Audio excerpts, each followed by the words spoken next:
ત્યાં હાજર જવાનું. એટલે પહેલી વસ્તુ કે જ્યારે આપણે સૂતા હોય ત્યારે આપણે કંઈ યાદ રહેતું નથી.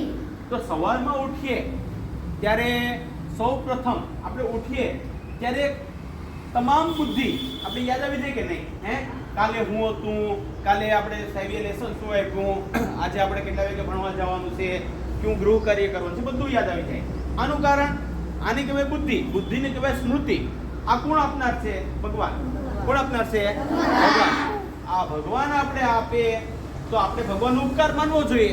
ને એ માટે સવારના પોરમાં જ્યારે તમે ઉઠો ત્યારે તમારો જમણો હાથ જોઈ ને આપણે એક શ્લોક બોલવો જોઈએ. આપણે એક શ્લોક બોલવો જોઈએ અને એ શ્લોક એટલે કરાગ્રે વસ્તે લક્ષ્મી, કરમૂલે સરસ્વતી, કરમધ્યે તુ ગોવિંદ, પ્રભાતે કર દર્શનમ. સવારના પોરમાં કર એટલે હાથના દર્શન કરવાના છે. બરોબર? તો પહેલી વસ્તુ ભગવાનને આપણે સવારના પોરમાં પ્રથમ ઉઠીને યાદ કરવા જોઈએ. બીજી વાત કે આપણે જમીએ ત્યારે જમવાનું કોઈ પણ પ્રકારનું હોય પણ એ જમીએ એનું લોહી કેવું બને છે? લાલ. કેવું બને? લાલ. આ લાલ લોહી કોણ બનાવે છે? ભગવાન. આપણી આ રામ ફેક્ટરીની અંદર આપણે કંઈ પણ ખાઈએ, સફેદ દૂધ ખાઈએ, ભૂરો બાજરો ખાઈએ, સફેદ ચોખા ખાઈએ, ગમ્યું ખાઈએ, પણ એનું લોહી કેવું બને? તો આ લાલ લોહી કોણ બનાવે? સિમેન્ટની ફેક્ટરીમાં પથ્થર નાખવા જ પડે નકર સિમેન્ટ ન બને. શુગર ફેક્ટરીની અંદર શેરડી નાખવી જ પડે નકર શુગર ન બને. પણ આ રામ ફેક્ટરીની અંદર કંઈ પણ નાખો તો પણ લાલ લોહી બને. તો આ લાલ લોહી બનાવવાના નાતે આપણે ભગવાનને બપોરે જમવા સમય પણ યાદ કરવા જોઈએ. ને આખો દિવસ થાક્યા પછી જ્યારે રાત્રે સૂતા હોય, આખો દિવસ થાક્યા પછી જ્યારે રાત્રે સુવા જઈએ આપણે તો સરસ મજાની ઊંઘ કોણ આપે? ભગવાન આપે.